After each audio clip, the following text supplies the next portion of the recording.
You want to change the colour of a gradient in Photoshop. How to do that? Select the gradient tool. You can find it in the tools panel. With the gradient tool selected, go to the top left and you can see here your gradient.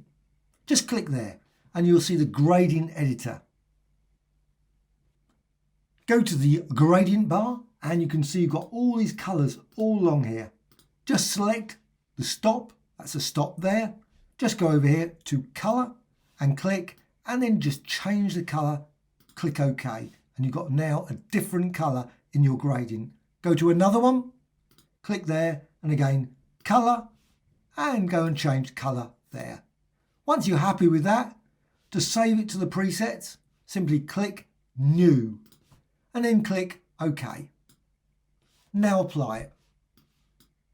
And there's your gradient in Photoshop. Hope you found this of interest. Thank you much.